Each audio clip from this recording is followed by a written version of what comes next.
14 hoje, né? Só para avisar, quem está assistindo as aulas, né? Que nós estamos começando a aula agora atrasados, 4h40. A aula está começando agora 4h40 e eu vou fazer uma aula mais curta hoje. A minha ideia hoje é fazer uma aula de praticamente até 6h30. De 20 para as 5, fazer uma aula de quase 2 horas. Não vou fazer a aula de 4 horas, a aula longa hoje não.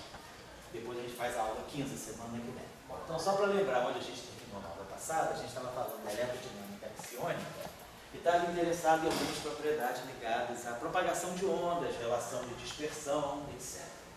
Então, aqui são as equações. Aqui é o campo axiônico, equação de campo dele, a não linearidade está aqui, a fonte é escalar V. E aqui é a mesma coisa, as equações de Maxwell são não lineares porque θ é um campo. Então, esse termo aqui é quadrático.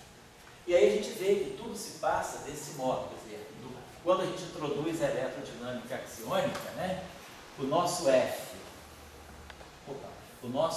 mini, vamos colocar assim, maxwelliano, estou colocando esse M aqui para indicar Maxwell. O F mini de Maxwell, ele vai no F mini axiônico.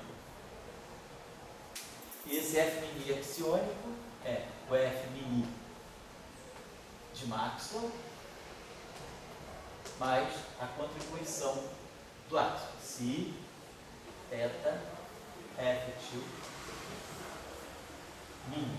Então a gente simplesmente substitui nas equações de Maxwell da eletrodinâmica convencional o F mini pelo F mini axiônico, que é definido dessa forma. Aqui a gente vê então que se o θ for constante, esse termo aqui é zero porque eu uso a identidade biar. Mas se o campo θ realmente é um campo normal, um campo propagante, não constante, esse termo aqui então está preso, está aqui dentro da derivada. E aí as equações ficam dessa forma. Na aula passada eu chamei a atenção também para a dualidade. Então nós pegamos o caso de Maxwell, normal, introduzimos o monopolo magnético e a corrente magnética. E aí a gente tem as transformações de dualidade, que são E que vai em B, B. Quer dizer, se eu fizer E que vai em B, essa aqui, Rho que vai em Rho-M, o magnético, a equação daqui vai aqui. E vice-versa. B vai em menos E, Rho-M vai em menos Rho. Então essas duas equações vão uma na outra por dualidade. Aqui é a mesma coisa. O E vai em B, então fica B. O B vai em menos E, então fica E. E o JM, o JM vai em menos J, então aqui fica mais J. Agora fazendo o contrário. O B vai em menos E, então aqui ganha um sinal menos. O E vai em B, então aqui permanece mais. E o J vai em menos JM. O J vai em JM. E aí esse sinal menos vem para cá, vem para cá. Então essas equações aqui de Maxwell, né, em presença de fontes elétricas e magnéticas, elas são sujeitas a essa simetria, elas têm essa simetria sobre essas transformações de dualidade. Se nós tivermos um vácuo, então todas as cargas são nulas, todas as fontes são zero, então diretamente no vácuo, as equações de Maxwell são perfeitamente duais. E vai em B, B vai em menos E e nós temos essa dualidade. Então a gente pensaria o seguinte, na eletrodinâmica, isso é eletrodinâmica axiônica, ela não tem a propriedade de dualidade, porque B, a divergência de B é zero. Nós não estamos introduzindo fontes magnéticas aqui. Se nós introduzíssemos fontes magnéticas e quisermos ter a transformação de dualidade, o que a gente vai ver é que essa equação aqui, essa equação, então, isso aqui é eletrodinâmica, vamos dizer, Maxwell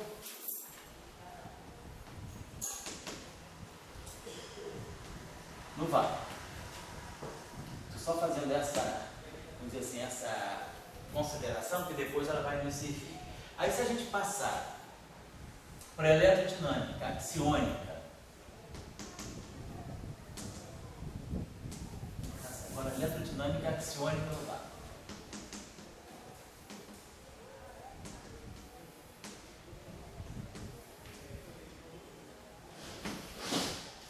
Então, vamos manter.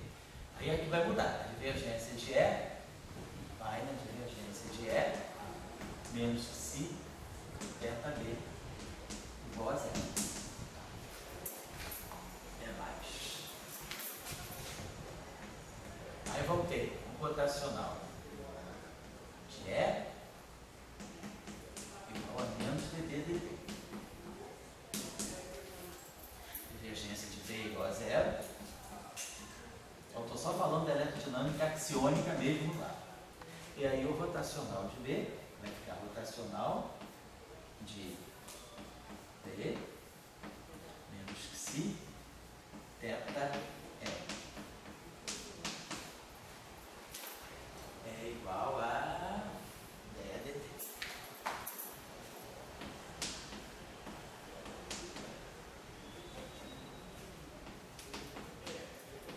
Certo? Então essas são as equações da eletrodinâmica axiônica no vácuo.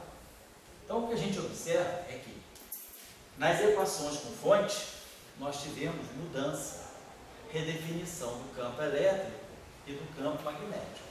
Mas as equações sem fonte não foram tocadas. Mas agora a gente impõe que eu quero ter a eletrodinâmica axiônica no vácuo, mas com dualidade. Então eu quero ter a eletrodinâmica axiônica no vácuo com dualidade.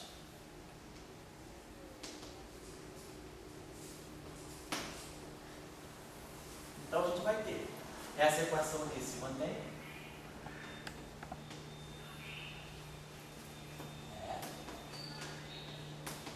Então essa aqui se mantém. Então vou botar aqui se mantém. Então essa aqui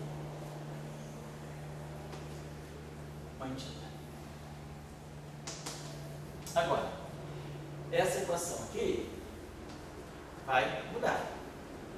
Eu vou ter que colocar aqui, para ter a dualidade, eu vou ter que colocar o E, vai ter que substituir, seguir a mesma regra. E mais si θB igual a menos dB dt. B menos si θE. Então, agora, a imposição da dualidade, ela muda, obriga, a gente vai ter, porque por dualidade eu quero que E vai em B, B vai em menos E. Então eu tenho que mexer nessas equações também. E a divergência de B, ela vai ficar divergência de menos si θE igual a zero. E aqui essa aqui se mantém, essa aqui já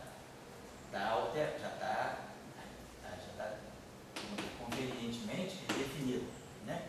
Os campos estão redefinidos, mas essas equações, para poder ter a dualidade, então, eu preciso que essa equação aqui venha nessa. Então, esse novo campo elétrico, ele tem que vir um novo campo magnético. Então, a minha dualidade me diz que esse E mais si θB, ele vai ter que ir em B, que é B menos si θE. E vai em B, o E vai em B, e o B vai em menos E. O E vira B, o B vira menos E. Então, esse termo aqui se converte nisso. E vice-versa. Esse termo aqui, o B vai em menos E, e o E vai em B. Então, fica menos, menos, dá um sinal mais. Então, agora a gente tem a eletrodinâmica axiônica no vácuo, mas com dualidade. Isso se a gente impuser uma eletrodinâmica axiônica dual. Então tem essa propriedade. O que eu queria chamar a atenção aí? A gente poderia ver aqui é o seguinte, deixa eu apagar aqui. Então, no caso, vamos continuar aqui, nós estamos falando aí da eletrodinâmica, eu não vou apagar isso aqui, nós vamos estar continuando aí falando da eletrodinâmica axiônica, vou botar esse A aqui de axiônica, no vácuo, com dualidade.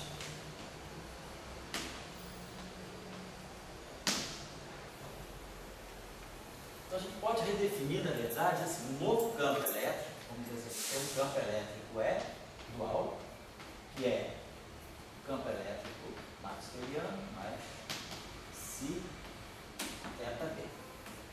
E vamos definir aqui um campo magnético, também associado à eletrodinâmica axiônica, que é B menos si θE. E aí as equações do vácuo vão ficar divergência do E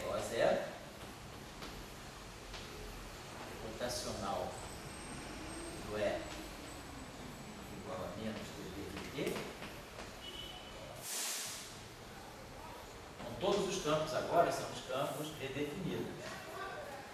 A divergência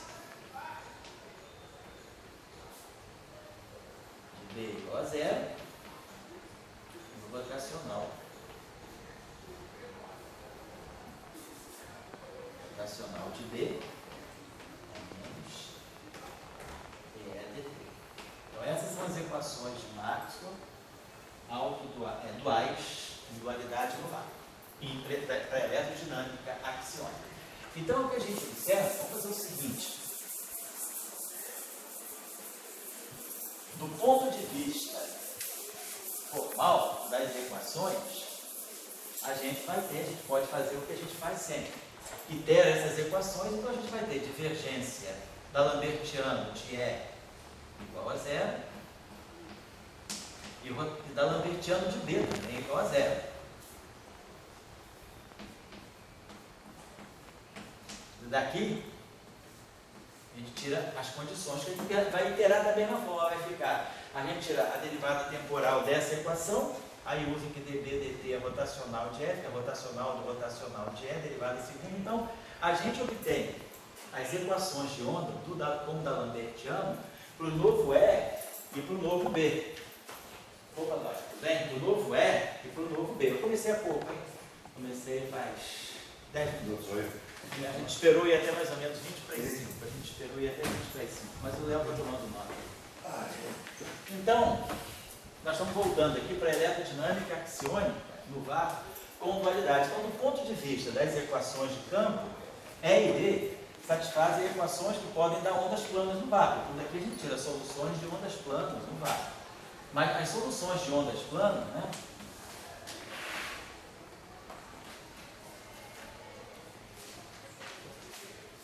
As soluções de ondas planas, né?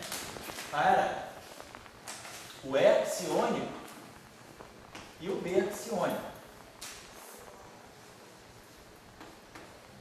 Certo? Vou colocar assim. Outra coisa que a gente pode tirar aí, né? Quer dizer, a gente tira daí, quer dizer, no vácuo, né? Aqui nós vamos ver o seguinte: aí se eu fizer E escalar B, o E axiônico, vamos pegar aqui, o E axiônico escalar o B axiônico, isso vai ficar E escalar B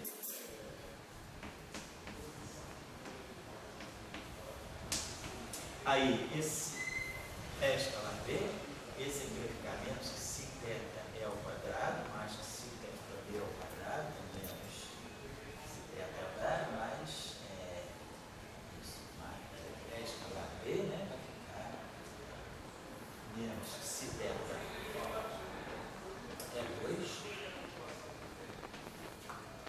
mais que si teta B2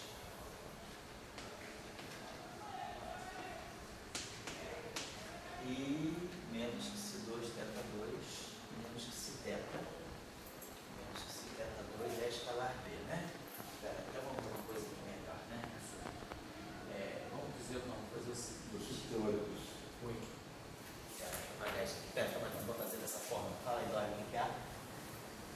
Escalar B, escalar B. Deixa eu ver aqui.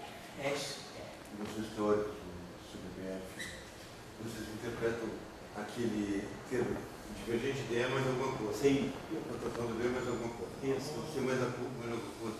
Vocês interpretam como é que vocês comparam com a polarização. Poderia ser, faz o papel de uma polarização do vácuo. Você não está no meio. Se você estiver no vácuo, vamos escrever, você não está no meio material. Você está no vácuo, isso aqui é zero. Então, o que você está tendo aqui, isso aqui faz o papel de um vetor de deslocamento elétrico, seria um D. Então, D é E mais P. Então, você teria uma polarização que é proporcional ao campo magnético. Então, se você estiver no vácuo, né, quer dizer, a novidade da eletrodinâmica axiônica é que você não precisa estar em meio material para ter polarização. Você já tem polarização no próprio vácuo. A polarização ela é um reflexo da não linearidade, está dizendo que tem uma polarização no vácuo. O que eu tinha chamado a atenção na aula passada, a mesma coisa acontece com B. Você tem, isso aqui vai fazer o papel de um vetor H, aquele vetor campo magnético. Né? E aí aqui a gente tem esse termo que funciona como uma magnetização. Então a magnetização ela é proporcional ao campo elétrico e a polarização é proporcional ao campo magnético. É isso que depois dá aquele efeito chamado de magnetorresistência. Você tem uma ligação, né? Quer dizer, o fato da magnetização depender do campo elétrico, do campo magnético, e a polarização depender do campo elétrico, te dá essa chamada magnetorresistência. Então, o que eu estou dizendo é o seguinte: a gente pode sim interpretar esses termos aqui como polarização e magnetização, só que do vácuo. É a polarização do vácuo e a magnetização do vácuo. Isso aí a gente já via, quem fez o curso, a gente trabalhou a eletrodinâmica não linear de Euler-Heisenberg, né? Na própria Euler-Heisenberg já tinha esse fenômeno, a polarização do vácuo e a magnetização do vácuo. Você não precisa ter um meio material para gerar polarização e magnetização. A não linearidade ela já está levando em conta para você esse efeito do vácuo. Por quê? Porque o vácuo, na verdade, né, não é o vazio. O vácuo tem, no caso da eletrodinâmica, ele tem pares de matéria e antimatéria. Então, nesse sentido, a gente pode interpretar, sim, esse termo aqui como polarização e magnetização. Isso que a gente está dizendo.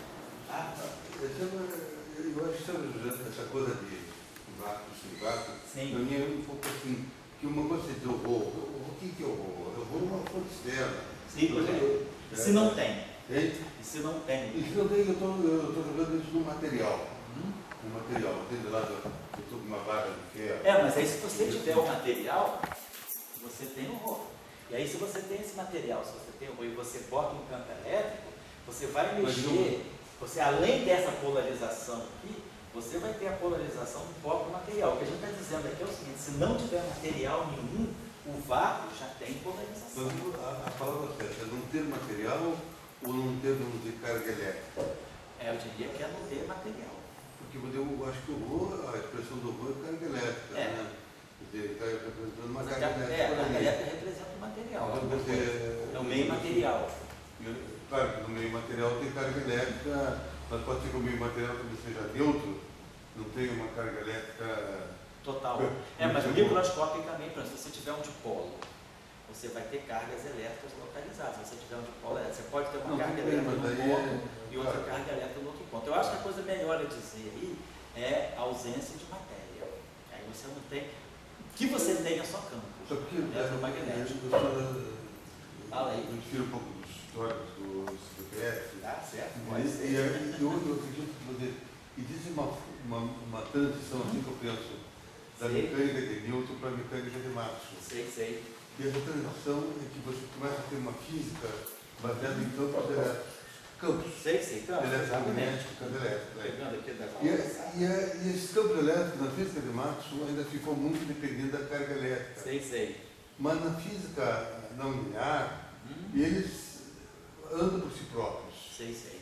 Então vocês dizem, bom, eu estou agora com o próprio campo, vamos dizer, tem o campo elétrico e tem, como você falou, uma polarização vinda do campo magnético. Entendeu? Então tem outro efeito do campo magnético, sim, além porque ele tem uma força própria. Sei. Então eu pelo menos acho que, digamos, campo elétrico e magnético vem antes de material, vem antes de vácuo, vem antes de tudo. Eles são os agentes. Sei. Assim como quando Newton olhou a massa, ele diz: a massa é inércia, está aí, é o meu agente. Sei. Eu acho que eu penso assim, quer dizer, que a não linearidade ela provoca os campos como, assim, vamos chamar um exemplo assim, que nem o pessoal gosta de falar do capital. Qual é o problema do capital? O capital ele anda por si próprio, ele não precisa de Deus. Assim. Então, e os campos, até que ponto os campos precisam de Deus, que é a carga elétrica? Não precisam. Ponto, eles sendo não lineares, eles teriam capital. Exatamente, a gente está dizendo, eu acho que a gente está concordando, a gente só não está concordando na semântica, mas o conceito que está em jogo, eu acho que é o mesmo. A gente não precisa do rho. A não linearidade está dizendo isso. Você está gerando uma polarização sem ter matéria, sem ter nada. Você está gerando uma polarização que é resultante dos próprios campos. É isso que você tem em mente, não é? Daí você não está acreditando em Deus. Por quê? Está botando a carga elétrica. Não, eu estou tirando. Uma fonte Não, estou tirando, ó. Tira. O capital como uma coisa mais forte. Estou tirando tudo. Isso aqui, ó, só tem as equações. Os campos falam por si. Então, eu tenho... O Palmeirense lá que trabalha com não linearidade. Você acha que pode ter campo elétrico sem carga elétrica? É, nem você perguntar quem veio primeiro ou a galinha. Vai um pouquinho mais alto. É que nem você dizer quem veio primeiro, ovo ou a galinha. Você escolhe um e segue a vida, cara. Porque eu acho que o que a gente tem aí, na verdade, Dória, é o seguinte: o que significa, né? Não tem carga nenhuma. Então, campo gera campo, é isso que a gente está dizendo aqui. Só que nesse caso não é puramente campo eletromagnético, a não linearidade está envolvendo o áxio. Né? Mas no caso, os casos que o Léo discutiu na parte dele do curso, que era puro campo eletromagnético, era não linearidade, genuinamente eletromagnética, sem áxio, sem nada, o que ele estava tirando era isso. Você dos campos simula o efeito da carga, porque na verdade aqueles campos, né, se eles estão se propagando no meio imaterial, no meio que é o vazio, na verdade o vácuo, né, daquele quer dizer, o vácuo, ele na verdade não é tão vácuo assim. O vácuo tem matéria e antimatéria, e aí a matéria e a antimatéria está gerando esses campos. Mas na eletrodinâmica, quer dizer, na hora que você vai olhar, você não tem as cargas. O campo está gerando a polarização, o próprio campo está gerando a magnetização, quer dizer, o próprio campo está fazendo o papel do material. O próprio campo tem um caráter material nesse caso. A interpretação que eu tenho, eu vejo muito como base a física de Newton, a transição da física de Newton para a física de Marx. Sei. Mas acho que essa transição não foi feita, ela só é verdadeiramente feita quando se aparece a não linearidade. Sei. Então, daí que você começa a ver que aquelas variáveis estranhíssimas para Newton, que é campo, elas começam a ter vida própria na não linearidade. E mais do que carga elétrica. Eu acho que para mim esse é o... Daí essas coisas que está mostrando aqui, outros que podem ser de outras teorias, né? Vou mostrar aqui para vocês uma coisa curiosa. Aqui então, só para chamar a atenção, que eu estava querendo fazer isso na aula passada, eu lembro na aula passada, eu falei, olha, na hora eu me enrolei, aí até o Léo ajudou, não, faz o Roem, menos rua. Bom, aí a gente chegou às condições de dualidade, mas eu não escrevi as equações axiônicas com dualidade, agora eu estou escrevendo. As equações axiônicas com dualidade, elas ficam perfeitamente simétricas assim. E aí nós vamos pegando, vendo, satisfaz esses campos E e B axiônicos, né, completos, vamos dizer, full fields, ou campos completos, eles têm solução de onda plana. Então, é claro, eu posso pegar uma solução, aquela típica solução de onda plana. Assim, na verdade, o campo elétrico é a parte real, a gente está pegando que os campos são reais, a parte real de uma amplitude aqui, que pode ser imaginária, complexa, perdão, e aqui a onda plana. Ali, a X, vamos colocar assim. Menos ômega. Então, vamos pegar essa solução de parte real. Então, a parte real disso vai ser a parte real do vetor é zero, vamos pegar assim, é zero real, cosseno de kx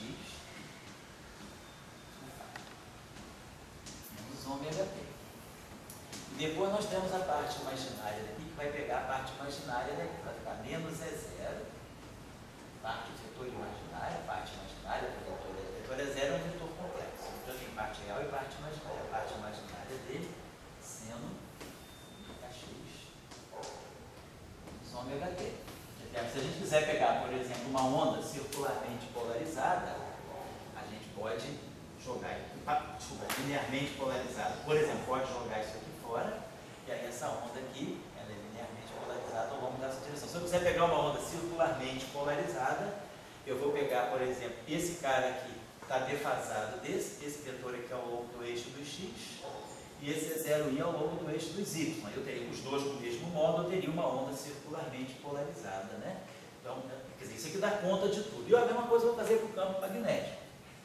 O campo magnético, a gente vai expandir também com a parte real, então ele vai ter um B0, um vetor B0, parte real, cosseno de kx. Você diria, José, pode falar. Pode falar, não tem problema. Que é o campo que você tem medido, assim, Sim. para a professora Elisa Saitovic. Sei. Ela mede campo. Seria o campo ali do lado esquerdo ou cada um dos dois individualmente, assim. Eu digo, quando você trabalha no laboratório, macroscopicamente no laboratório. No laboratório você vai medir esse campo aqui do lado direito. Você está medindo o E0R ou E0I. Você não mediria o E e o B. Não, esse aqui, né? Não, eu digo, aquele E e B pequeno, o E e B primitivos. Você está no laboratório. Não, você vai medir o E e B primitivo. É isso que eu quero chegar agora. Vamos tirar o E e B primitivos em função desse. Isso que eu quero mostrar para vocês. Porque, por exemplo, aqui, tá certo, eu estou dizendo, formalmente, as soluções se fecham em ondas planas para esse E e esse B. Agora, isso eu quero mostrar. Se a gente tiver a solução de onda plana para E e B, esse E e B não vão ter, eles vão ter soluções propagantes, mas não vão ser ondas planas. É isso que eu quero mostrar. A não linearidade vai fazer com que essas ondas não se comportem como ondas planas. Vamos ver só. Então, o que eu estou dizendo é o seguinte, formalmente, eu estou falando isso sempre no caso de dualidade. Se no caso a gente supuser que a gente tem uma eletrodinâmica dual, então esses campos aqui satisfazem essas equações, que fecharam-se naquelas equações de onda. E aí eu tenho soluções de onda plana aqui. Por exemplo, se eu quiser pegar uma onda linearmente polarizada, eu posso zerar. Esses campos se chamaria de macroscópicos? Esses campos aqui, esses aqui eu estou chamando de macroscópicos. Né? Seria os macroscópicos. Seria os macroscópicos. Estão envolvendo tudo. Vocês estão envolvendo. Porque uma certa confusão que eu tenho eu sempre ouvi falar assim, né, que os campos mais medidos do século XX são polarização e magnetização. Certo, né? E sempre me confundia de entender, nunca vi assim muito claro, que você media, na verdade, a soma dos dois, o E microscópico, mais a polarização, e aqui fazia o E macroscópico. O cara está realmente medindo. Ou realmente a polarização e a magnetização, o pessoal conseguia separar o que era um, o que era outro, claramente. Eu acho que o que você mede é o E macroscópico, né? Você mede aquele E total, né? E aí daí você pode, e aí pelo E total você sabe o que é a polarização. Quer dizer, no material linear que a gente tem é isso aqui. Como está assim, D, né? Os campos magnéticos do cérebro. Você bota isso aqui. Vamos dizer que você tem essa relação constitutiva aqui. Agora, se você tem um material linear, a polarização, vamos dizer assim, ela é proporcional, ela tem uma constante proporcionalidade elétrica aqui com o campo elétrico. Então, o campo elétrico, o campo total que você está medindo, ele está envolvendo a polarização, está envolvendo o campo primordial e a polarização, mas se o efeito for linear. Quer dizer, de qualquer maneira, o que você está buscando? Desculpa, se você mede a polarização aqui, você está medindo essa polarização e você sabe relacionar essa polarização, ela é, em princípio, uma função do próprio campo elétrico aplicado. Então, a polarização é função do campo elétrico.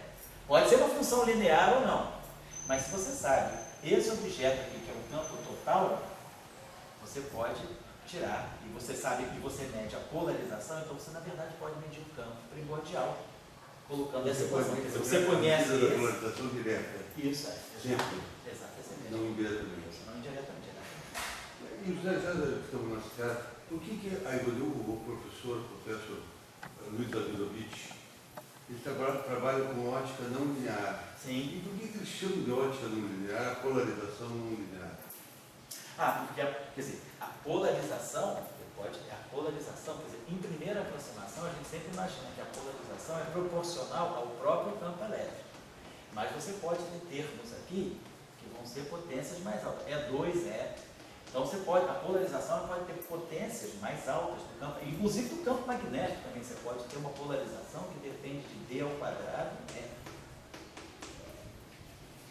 Então tem materiais, né, que você, por exemplo, se você tiver campos com intensidade muito forte em materiais, a resposta do meio, a polarização do meio, ela ganha esses termos novos aqui. Então esses termos aqui podem aparecer, não necessariamente só isso. Quer dizer, quando você diz que o meio é não linear, na verdade você está dizendo que a polarização ela é uma resposta a um campo aplicado, mas com potências mais altas do campo elétrico e do campo magnético. Até eu consigo seguir. Mas por que esse pessoal de ótica não linear identifica isso como ótica não linear? É ótica não linear pelo seguinte, porque agora... Porque eu pensava antes que a ótica não linear se é fótons auto-interagentes. Só para você falar para as Sei, sei. Não, E que não é verdade isso na terminologia conceitual usual dele. Não, mas Ele você- escreveu. é mais ótica não linear, na verdade, ela está levando formas não interagentes, auto-interagentes. Ela pode não ser necessariamente isso, mas ela te dá isso também. Porque essas equações aqui, elas são não lineares, se você olhar E e B. Mas elas são lineares, se você olhar o R total e o B total. Quer dizer, aqui eu tenho um conjunto de equações lineares. Quer dizer, se eu tiver uma B, né? Se E e B forem soluções dessa equação, uma combinação linear de E e B continua sendo solução dessas equações. Esses campos estão pensados de uma forma linear, mas esses campos que estão aqui não são lineares. Esses campos primordiais aqui, é isso que eu estou querendo mostrar para vocês, que esses campos não vão ter uma resposta de onda plana. A gente está, olha, eu estou colocando aqui, se a gente colocar essas soluções, essas equações aqui, essas soluções para E e B, nessas equações, elas fecham, divergência de E. Aí eu vou dar... Ali, vamos dizer, ali não está errado. Aonde? O divergente de B é o B normal, né? Não, eu estou dizendo, porque eu impus, eu estou impondo a condição de dualidade. Estou dizendo, eu estou trabalhando aqui com uma eletrodinâmica axiônica que não é a tradicional. É a eletrodinâmica axiônica a qual eu impus uma condição de dualidade. Eu estou dizendo o seguinte, isso que você falou é verdade. Aqui na aula passada, o que ele tinha era isso, ó. Divergência de B, que é o B. Aqui não é o B. O B sozinho, aqui é o B modificado, aqui não. Então, as equações de Maxwell homogêneas que estão aqui, ó, elas são para E e B originais.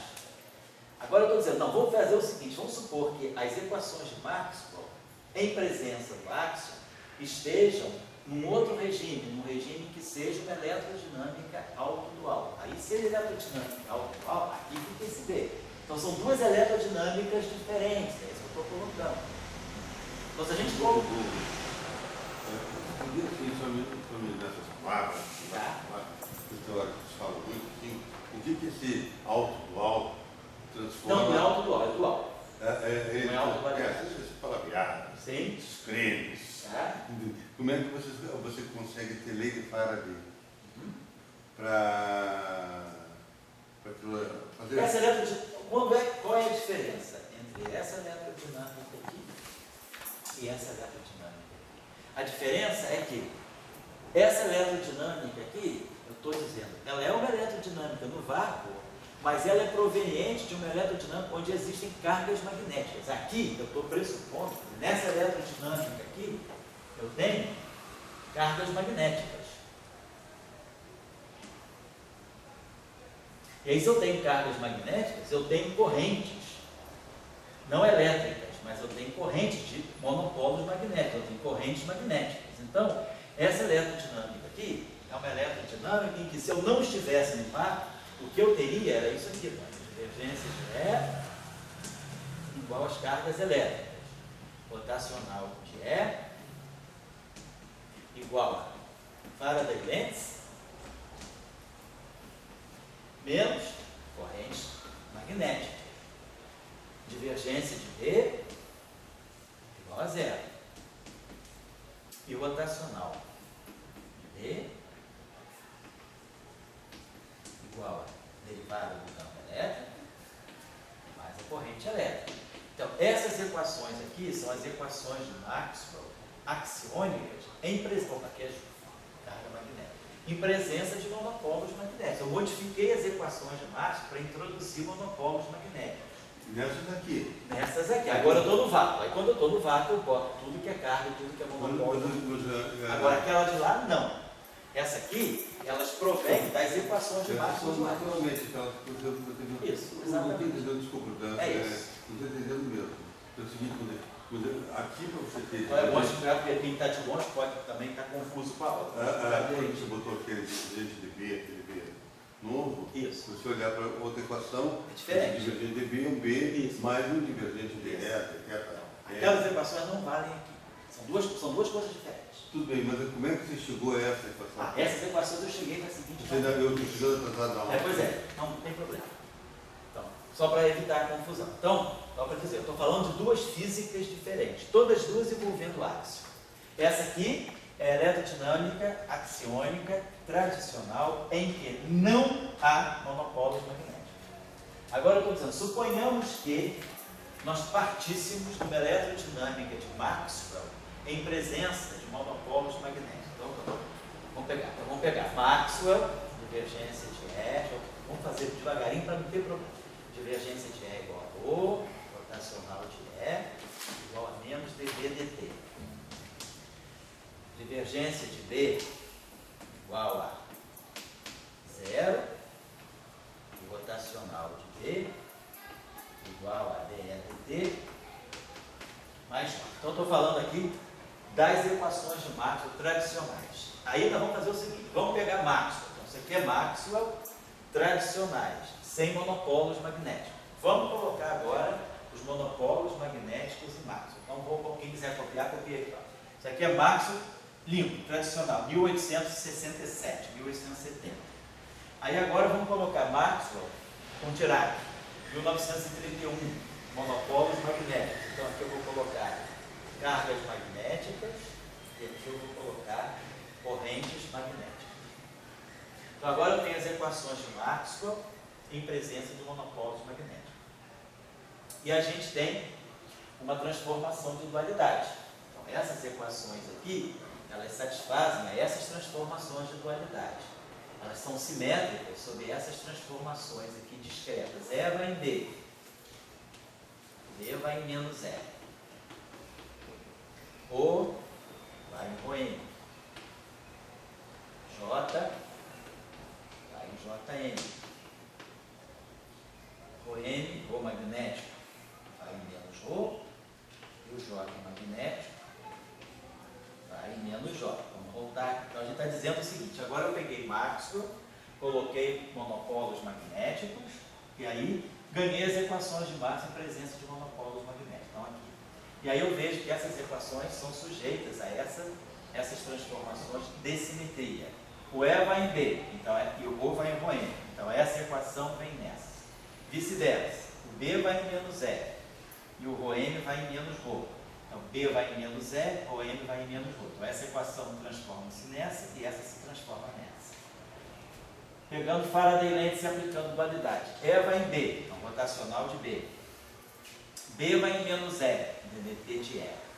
Jn vai em menos J, mais J. Então, essa equação por dualidade vem nessa. A volta. Isso é mesmo por definição. É, isso aí, eu descobri exatamente. Dirac descobriu propôs essa simetria. E aí, essas equações voltam nessa. Como? B vai em menos E. Então, B vai em menos E. Então, essa equação vira E com sinal negativo. E vai em B. Então, aqui vai ficar B. Com sinal mais. E o J vai em JN. Então, aqui fica com sinal mais. Então, quando esse B aqui virar menos E, ganha esse sinal menos. Aqui vai ficar menos ddt de E. E aqui vai ficar menos JN. Então, essa equação se transforma nessa e essa se transforma nessa com essas operações aqui. Então, essa é a simetria de dualidade que a eletrodinâmica com cargas magnéticas tem. É isso que a gente está dizendo. Aí agora a gente está falando, da mesma forma que a gente passou de Maxwell para a eletrodinâmica axiônica, sem monopolo magnético, vamos passar agora das equações de Maxwell com monopolo magnético e com dualidade para as equações correspondentes axiônicas. No caso axiônico, então, o que a gente está dizendo é isso, o campo elétrico foi redefinido. Então, para eu ter uma simetria de dualidade, esse cara todo aqui tem que vir no novo B. Eu não poderia trazer E em B, isso aqui ficava por isso mesmo. Quer dizer, eu preciso ter aqui na divergência de B uma estrutura como essa. Então, o que a gente está dizendo é justamente isso. Nessa eletrodinâmica com axion, a gente já sabe que a gente ganha esse campo efetivo E e esse campo B. Então, essa equação aqui, para poder E virar B, o único jeito é que eu coloque um B aqui. Eu não poderia deixar aqui o B tradicional, por causa da dualidade. Eu tenho que colocar aqui alguma coisa que faça essa equação virar essa. Então, Por isso que agora, quando a gente impôs a dualidade, a gente impôs também o áxion, não basta ter o áxion, mas vamos ter a dualidade, porque a gente está pressupondo a existência de cargas magnéticas. Então, o campo elétrico que está aqui, que é esse aqui, essa equação tem que vir nessa. Então, o campo magnético que está aqui tem que ser esse, para poder essa equação vir nessa e essa vir nessa. Então, aqui a gente tem a transformação de dualidade. E vai em B, B vai em menos E. E vai em B, B vai em menos E. Opa, aqui está errado aqui, não perdão, está errado, o que mais? E vai em B, B vai em menos E. A mesma coisa aqui, B vai em menos E vai em B. Então, esse cara aqui vai em menos E, esse cara aqui vai em menos E, então fica menos, e esse E aqui vai em B, fica menos. Então, essa equação cai nessa e essa equação aqui cai nessa. Então, essa que é a ideia, né? Então, agora eu estou dizendo isso. Aí você fez uma acessão matemática. Isso. Então, a gente está definindo, vamos colocar assim, a gente está definindo uma nova eletrodinâmica, que é uma eletrodinâmica axiônica, que vai levar em conta cargas magnéticas. Por que isso é importante? Não é um mero exercício matemático. Tem alguma situação que reproduza isso? Então, tem aquele trabalho que eu citei a referência na aula passada, que eu acho que eu deixei, por acaso, eu trouxe a lista de referências aqui, que é aquele trabalho, é o efeito, aquele paper de Rosenberg e Franz, que é o efeito Witten e um isolante topológico cristalino. Esse trabalho foi publicado no Physical Review B, não D, mas B em 2010, eu dei a referência na aula passada, e ele trata o efeito Witten, que é justamente...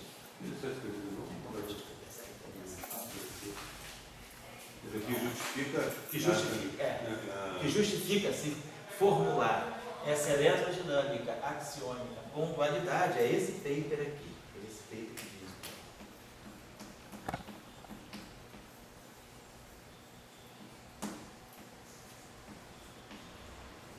Witten effect.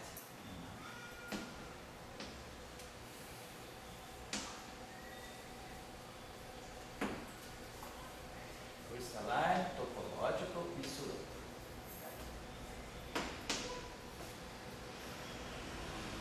Os autores são esses, Rosenberg e Franz. Eu estou dando a referência da revista. Então, PRB, Physical Review, B, foi 82, ano de 2010, 03, 51, 05. Qual é a importância desse trabalho? Esse trabalho procura justificar a existência de cargas fracionárias em matéria condensada. Matéria condensada, a gente sabe que tem o efeito Hall fracionário. Então, é como se aparecessem excitações com cargas fracionadas, né, que não são cargas inteiras do elétron, a carga fundamental múltiplo inteiro. Então, qual era o modelo físico que poderia dar conta desse fenômeno? Então, se entendeu que a eletrodinâmica axiônica, em presença de monopolos magnéticos, ela pode gerar cargas fracionárias. E por quê? Por que o monopolo magnético? Por que foi em 2010? Porque foi justamente em 2010 que apareceram aqueles materiais chamados gelos de spin, onde você instaura configurações de monopolo magnético. Então, na matéria condensada, nesses gelos de spin, você tem configurações de carga magnética, de monopolo magnético. Então, você diz, então eu posso colocar os monopolos magnéticos nas equações de Maxwell e obter cargas fracionárias. Então, o que se entendeu é que a eletrodinâmica axiônica, em presença de monopolos magnéticos, ela pode gerar cargas fracionárias. Então, por isso que a gente está trabalhando com a eletrodinâmica axiônica dual, porque se tem monopolo magnético, você pode impor essa medida de propriedade. Então, aqui nós estamos fazendo uma coisa, a aula que está, talvez a estrutura da aula está confusa. Aqui a gente está, porque na aula passada eu terminei ali e não concluí isso, eu inseri isso antes do final da aula passada e deixei em suspenso para fazer hoje. E aí nós terminamos a aula passada aqui.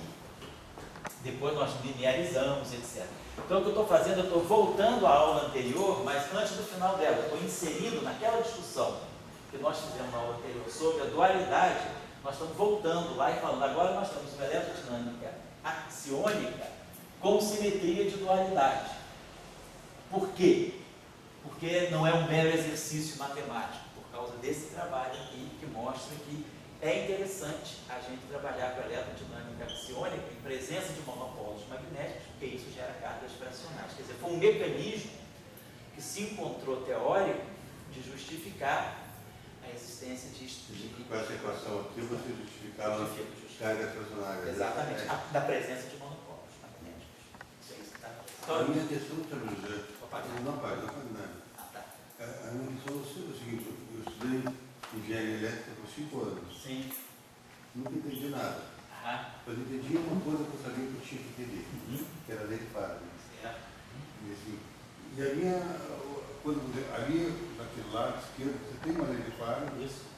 E aqui, quando se bota no lado direito, É uma outra. independente da relação A e B, etc., você traz novos termos para a lei de Faraday. Não sou contra a similaridade, essa coisa tipo, Sim. não é isso. Então, a minha questão é que você adiciona novos termos para a lei de Faraday. Isso assim, para gente que é engenheiro elétrico, Claro, assim, claro. assim, É fora do senso comum. É fora do senso comum, sem dúvida. Mas aí a gente tem que imaginar o seguinte, a gente está, quer dizer, que vamos dizer, o engenheiro, ou até mesmo nós na física, a gente é educado a pegar a equação de Faraday dentro de um regime de comportamento do eletromagnetismo. A questão é que o eletromagnetismo pode ligar outros regimes do eletromagnetismo. Então você pode estender a lei de Faraday, mudar a lei de Faraday por conta de novos efeitos do eletromagnetismo. Tem um trabalho muito interessante também de 2000, eu acho que da década já é do período de 2000, mas eu não sei se era 2003 ou se era 2003, é mais antigo. Um trabalho de do Gambini, que é o Uruguai, né? Gambini e Pullen. Esse trabalho é muito interessante. Pouco explorado, segundo a minha opinião, na literatura. Ele poderia ser melhor entendido. Talvez vai interessar o que você vem fazendo com o Washington, e vem fazendo no grupo. Gambini e Pullen. Por que esse trabalho é interessante? Eles mostram que a lei de Faraday muda se você tiver efeitos gravitacionais. Gambini e Pullen. Gambini e Pullen. Gambini é uruguaio, eu acho que o Pullen é argentino, mas trabalha nos Estados Unidos e é colaborador do Gambini. O Gambini a gente até trouxe ao Brasil, a gente trouxe numa das escolas. Eles fazem um trabalho bonito lá. Mudar a lei de Faraday. Eles mudam a lei de Faraday. Eles mudam a lei de Faraday mesmo. Divergência de E, rotacional de E menos dPdt, mais uma contribuição. Então eles falam que a lei de Faraday ela pode adquirir uma anomalia, uma violaçãozinha, um termo novo, que vem de efeito quântico da gravitação. Mas não da gravitação quântica de Einstein. Ele mostra que essa chamada loop quantum gráfico, se você entra no regime de gravitação, onde o espaço-tempo, você está considerando o espaço-tempo, assim, a análise que você faz do espaço-tempo é tão microscópica que você vê uma estrutura discreta no espaço-tempo. Isso pode ter uma repercussão das equações de Maxwell. Então, eles mostram, claro, que esse efeito de correção é muito pequeno, mas a lei de Faraday, ela, vamos dizer assim, ela não é intocada. Ela é mudada pela gravitação? Ela é mudada por efeito quântico da gravitação. Exatamente. Esse trabalho de Gambini e Pullen, eu posso dar referência depois para vocês. É um belo trabalho. O que tem, só entrando já que a discussão foi genérica, né? Sim, sim. Eu sou um grande admirador da lei de Faraday. Sim, sim. Assim, até só para as pessoas que estão escutando, eles dizem que 99% dos nossos aparelhos domésticos tem a lei de Faraday. Deve ser, né? Acho que tudo que é motor, né? Sem indução, né? Exatamente. A gente sempre fala... A própria usina de geração de energia elétrica, né? O primeiro a entender a lei de Faraday foi o Bismarck. É mesmo, né? Entendeu o efeito dela? Porque ele já Revolução na Alemanha. Social. Assim, Mesmo ele encampou a ideia? Ele encampou a ideia. A lei fala de 1840. Sim, exatamente. Em 1860 a Alemanha já estava com um motor lá, ele pegou a ideia, enquanto nós aqui estávamos com o nosso negro. Ele foi legal, mas voltando só, então a lei de Faraday, apesar da lei de Gauss que era mais assim, chamada, a lei de Faraday é a lei realmente do engenheiro. Sim. E a pergunta que sempre se tem é, será que a polarização e a magnetização, elas não têm sua própria lei de Faraday? Aqui você fez um conjunto. Certo. Mas será que você não vê aquelas leis Claro. e mais outras, a polarização e a manifestação? Sei. Isso é uma coisa que, vamos dizer, que para mim, olhando intuitivamente, se a polarização e a magnetização são campos elétricos magnéticos de outra forma... Aqui, Dória, você está falando isso. Aqui você vai ter uma lei de Faraday para polarização, que está embutido aqui dentro do E, e para magnetização. Você já tem. Só que você está somando. Somando. Não tem separado. Você está separado. Isso, Mas já tem, você fala. Já tem. Entendi, sim. Mas daí que vem uma pergunta, uma das perguntas simples, na verdade, né? Será que a polarização e a magnetização, no fundo, é campo elétrico magnético? Será que também não tem uma lei de Faraday para ela? Entende assim, quer dizer, essa aqui, nesse eletromagnetismo de 4 campos se encontra. Pois é, você encontra, isso é interessante. E ela não encontra ela embutida, né? Encontra ela solta. É interessante. Vamos jogar isso aí na discussão do próximo curso, que a gente vai fazer o foco no cenários 2, né? O curso 2 do semestre que vem, vamos trazer novas propostas. O professor Chalca dizia... Chalca não vai filmar, Chalca vai ser filmado no semestre. Vai ter uma aula do Chalca sobre essa discussão. Aí o Leozinho ou eu, a gente vai filmar o Chalca, né? Finalmente vamos filmar o Chalca, né? Vamos ter esse prazer. Agora você que vai sofrer lá na frente e nós vamos ficar atrás da máquina. O Léo trabalha nisso aí? Porque a gente aqui no teu curso, você vai chamando coisas, depois a gente vai trazendo conversa. Assim. E a conversa que a gente dá para as pessoas que estão assistindo o curso é que normalmente eletromagnetismo é carga elétrica. E para nós engenheiros não é carga elétrica. Para nós engenheiros é a lei de Faraday. O que faz aí as cataratas, na Niágara, aí, a nossa foz do Iguaçu, é a lei de Faraday. Entende? Então, quer dizer, e daí que vem a questão, como estender essa lei de Faraday? Você falou que você trabalha em Jandarte. Gambini. Não, esse trabalho aqui é muito bom por isso, porque ele mostra que você já pode mudar a lei de Faraday se você considerar efeitos quânticos da gravitação. Ela deixa de ser uma idêntica. E você não coloca como campo magnético, você não coloca monopolo magnético, nem corrente magnética. Você modifica pela própria estrutura intrínseca, né, do espaço-tempo. É a própria estrutura do espaço-tempo, que agora é discreta, que vai acabar gerando esse efeito no limite de baixas energias. Esse trabalho é um trabalho muito bonito, eu acho que ele é pouco explorado na literatura. Eu nem sei quantas citações ele tem, mas a gente aqui já citou ele algumas vezes. E a gente já desenvolveu alguma coisa dele na tese do Luiz. No novo professor global, sei. A gente pegou os cursos do professor excelente, um cara lá dele. Eu vi, aquele americano, né? E ele tem um sobre lei de Faraday. Né? Ele leva os experimentos para a sala de aula, aquele professor. Essas pessoas, no dia que sai o professor global, vão lá no... legal. Uma coisa. E a gente vive num mundo, sabe, tão interessante o nosso mundo, que lá você já traduz, escuta ele como. Não há problema de uma pessoa. Aqui é aberto para todo mundo, né? Nordestinos, índios do Roraima. Então, o professor global atende as maiorias e as minorias, sem nenhum problema. Qualquer minoria tem incluída. O professor global é inclusão 100%. Mulheres e gays também?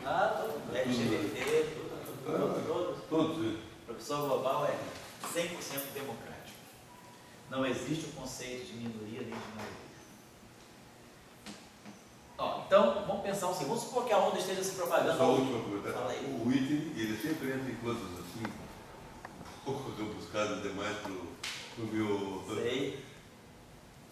Sei. O Whitney sempre faz coisas assim, bem exóticas mesmo, né?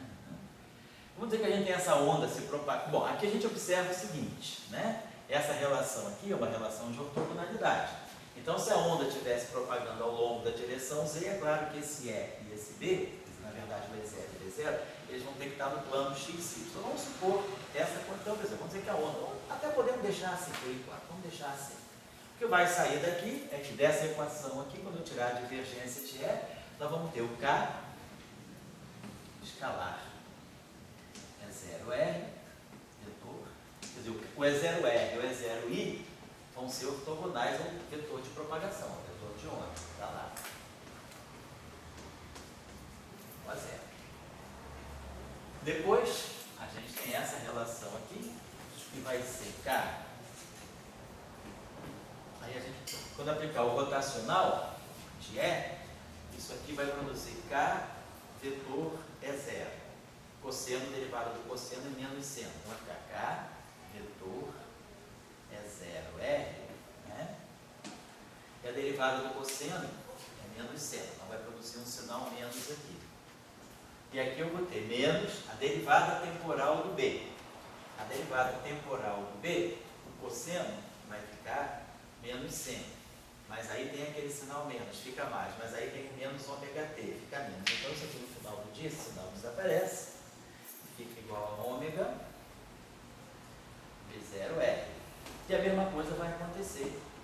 Porque aí, quando eu derivar aqui, quando eu tirar o rotacional, o cosseno vira seno, vira menos seno, e esse cosseno aqui também vira menos seno. Então eu vou comparar isso com isso. E a parte do seno vai sair a mesma coisa. Eu vou pegar a derivada do seno, é cosseno.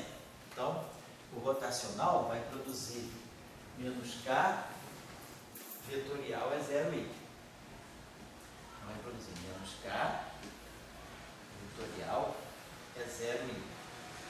A derivada, nesse caso, do seno, a derivada do seno é o cosseno. Aí, quando eu tirar a derivada temporal aqui, eu tenho esse sinal menos. E aí tem esse sinal menos aqui também, então vai ficar mais. A derivada do seno é cosseno. E aí aqui eu vou ter um menos ômega t que vem da derivada temporal. Então vai ter um outro sinal menos aqui, então isso aqui vai ficar igual a ômega B0i. Então a gente tira essas relações, a gente sabe expressar, quer dizer, isso aqui é K sobre ômega, posso botar aqui K sobre ômega, e posso botar aqui K sobre ômega. Então a gente já vê que o campo magnético é perpendicular à direção de propagação, perpendicular ao campo elétrico. E aqui é a mesma coisa. Rotacional de B vai ficar K vetor B, vai ficar ômega L. Então o campo elétrico é ortogonal a B. Então vai sair exatamente o que sai das equações de baixo. É ortogonal a B, ortogonal a K. E a relação de dispersão que sai daí é ômega 2 igual a K2. Só porque no fundo esses campos satisfazem a equação da Lambertiano de E igual a 0. Então, e o B também. Então, ômega 2 é igual a K2. Então, é como se fosse um eletromagnetismo de Maxwell. E aí, E escalar B é 0. Então, nós temos isso. E escalar B. E escalar B é 0. E ortogonal a B, ortogonal a K. Aquele famoso triângulo de propagação. E aí, agora, quando eu fizer E escalar B, isso aqui vai ficar E escalar B. Aí, aqui vai ficar menos que si teta E2, mais que si teta B2 e E escalar B. Então, vai ficar E escalar B. Então, vai ficar esse E escalar B aqui, ele vai estar dando para nós E escalar B. E aí vai estar menos que si teta é 2, mais que si teta B2, né? Mais isso, né? Então, nesse caso aí, quer dizer, com essa solução aí, opa, o E2 é igual ao B2, tá? E aí eu vou produzir aqui, depois desse lado aqui, menos que si 2, teta 2 é escalar B. Então, a gente vai estar produzindo, cara, isso aqui, no fundo a gente vai ter isso aqui vai ficar 1 menos si 2, teta 2, é escalar B igual a 0. Então, isso. Então, nesse caso aqui, a gente tira que o E escalar B também é igual a 0. Então, com essa solução que a gente está colocando aqui, de onda plana, E escalar B é igual a E escalar B igual a 0. Então, essa relação de ortogonalidade aqui se mantém nesse caso aqui. Perfeito. Bom, então, vamos ver uma coisa. Então, se E escalar B é igual a 0, a equação para θ, que é essa equação aqui, Se a gente tinha falado na aula passada, vamos supor que o V de θ seja aquele M2 θ2. Então a equação de θ é D'Alembertiana mais M2 θ igual a Xi é escalar B. Mas com esse tipo de solução, é escalar B igual a zero. Então, tem essa, quer dizer, a gente tira aqui K2 mais M2 θ igual a zero. Então, o θ satisfaz a essa equação aqui. Mas o que eu quero dizer? Deixa eu apagar isso aqui. O que eu quero dizer com isso aqui?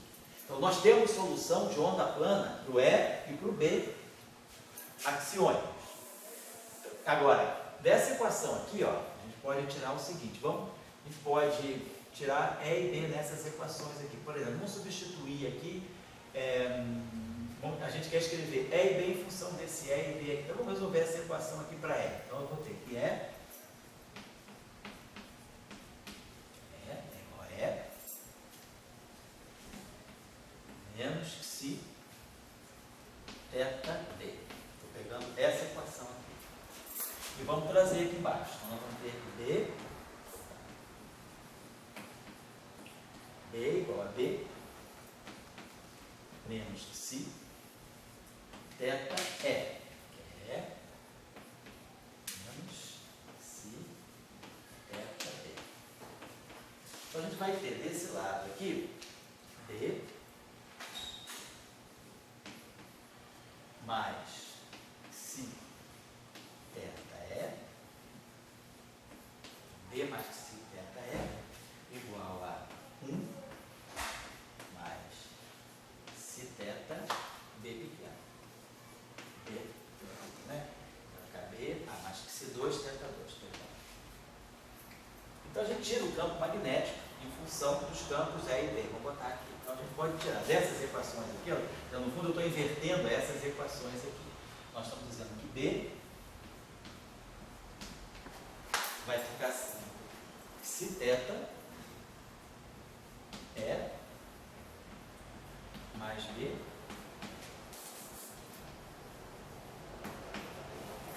Xi θ E mais B sobre 1 mais Xi2 θ2.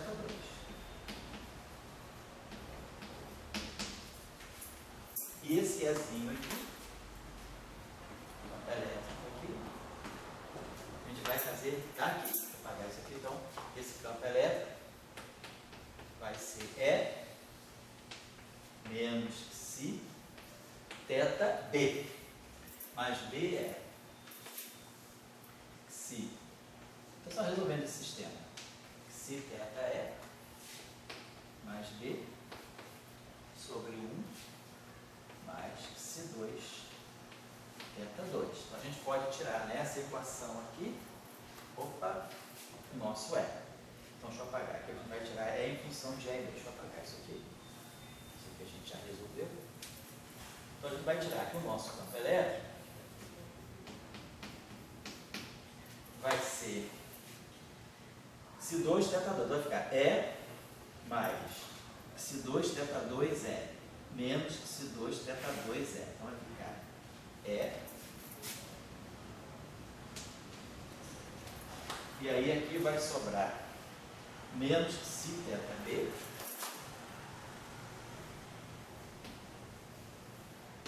sobre 1 mais Xi2 θ2. Então essa equação aqui está me dizendo que se eu conhecer a onda plana do E, então E menos Xi θ B sobre 1 mais Xi2 θ2. Então, nós calculamos o campo elétrico, o campo magnético, né, os primordiais, vamos dizer assim, os maxwellianos, em função dos campos E e B axiônicos. E aí a gente observa que se, para essa solução, isso aqui é geral, isso aqui independe da solução. Agora, se eu pegar uma solução em que E seja ortogonal a B, quer dizer, E2 é igual, então eu tenho E escalar B, essa solução aqui está satisfazendo a essa condição. E escalar B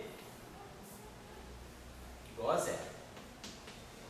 E E2 é igual a B2. Então, quando eu fizer esse produto escalar, isso aqui vai ficar E2 Isso aqui é 0, isso aqui é 0, isso aqui vai ficar menos que se θ B2. Então vai ficar se θ é 2, menos que se θ B2. Mas nessas ondas aqui, devido às equações de Marx, o E2 é igual ao B2. Então, o E escalar B sendo 0, e para essas soluções aqui, o módulo de E ao quadrado é igual ao módulo de D ao quadrado, por conta das equações de Maxwell, né? A gente já viu, porque B é K sobre ômega E, etc. Como as equações de Maxwell tradicionais, E2 igual a B2. E E escalar B igual a soluções de onda plana monocromáticas. Então, com esse conjunto de condições aqui, que essa solução exibe em função das equações de Maxwell, E escalar B sendo 0, o E escalar B também é 0. Então, para esse tipo de solução, nós temos que o E escalar B também é 0. Mas aí o que a gente observa é o seguinte, ó, se é onda plana, se B é onda plana, mas eu tenho esse θ2 no denominador. θ2 não é constante, não. θ2 é um campo. θ2 satisfaz a essa condição aqui. Está lambertiano mais M2θ igual a 0. Se eu tomar um potencial axiônico, como temos simplesmente um potencial quadrático. Então, o áxio satisfaz a essa equação aqui. Então, o áxio também é uma onda plana. Então, nós vamos ter uma onda plana aqui no denominador. Um cosseno ao quadrado de kx menos ômega t. Então, E e B não satisfaz, é grande e B grande, esse é redondo e B redondo, esses daqui são ondas planas. Então, eu tenho onda plana aqui, tenho onda plana aqui, mas o θ também satisfaz uma condição tipo onda plana.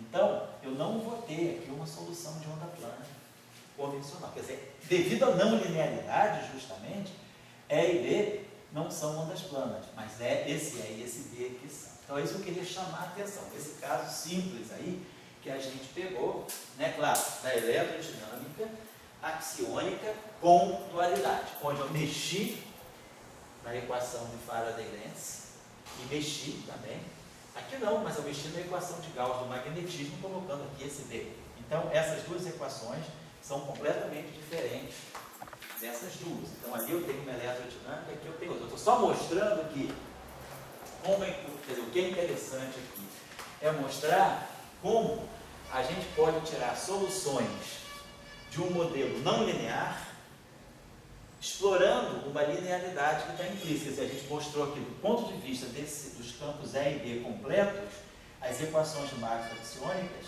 são lineares, e eu tenho solução de onda plana. Conhecendo essas soluções, eu coloco essas soluções aqui, conheço uma solução para θ também, posso escrever que θ é um θ0, por exemplo, cosseno de kx, eu posso pegar o θ0 real, cosseno de kx menos ômega t, menos um θ0 imaginário, parte imaginária, seno de kx menos ômega t. O que eu estou pegando é o seguinte, vamos pegar essa solução aqui para θ.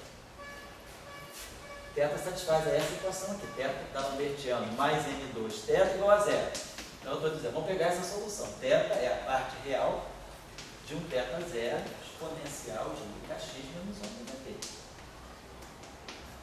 E aí eu quebro isso aqui em parte real de θ0 vezes o cosseno de kx menos ômega t. E aí tem I, parte imaginária de θ0 vezes I seno de kx menos ômega t. Então, dá esse campo aqui. Então, com essas soluções aqui, ó, então, meu θ2 está aqui. Então, eu tenho cosseno ao quadrado no numerador e cosseno ao denominador. Então, eu perco.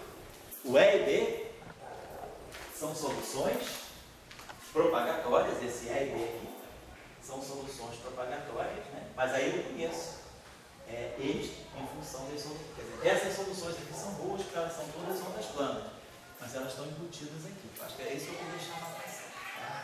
É um exercíciozinho só interessante para sentir, no sentido de mostrar como a gente pode tirar soluções de onda dentro de uma teoria não linear.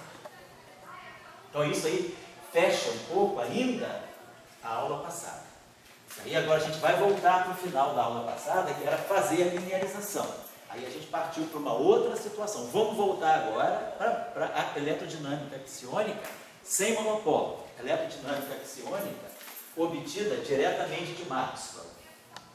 Nesse caso, a gente não tem à disposição essa facilidade de misturar E com B, quer dizer, de tirar a onda plana, de ter um sistema E redondo e B redondo que simula Maxwell. Agora aqui não, eu distingo. Aqui eu tenho um E completo, mas aqui não tem, nem aqui. Então, aí o que a gente fez na aula passada? A gente linearizou.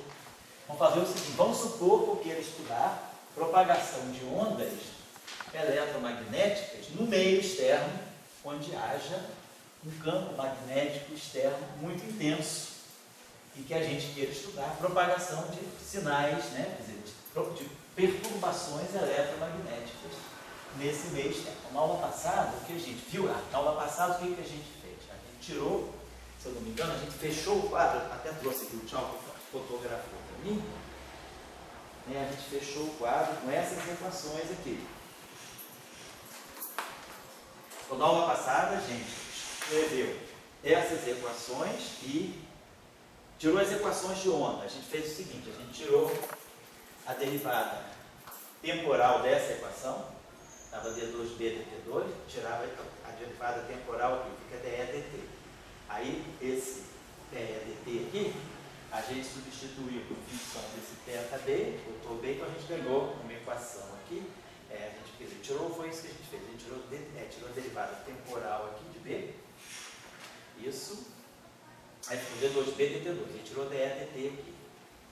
Aí dE dt aqui, a gente usou essa equação aqui, ganhou as equações de onda, e a gente fez, e a gente fez a seguinte coisa, primeiro a gente linearizou esse sistema aqui, vamos fazer.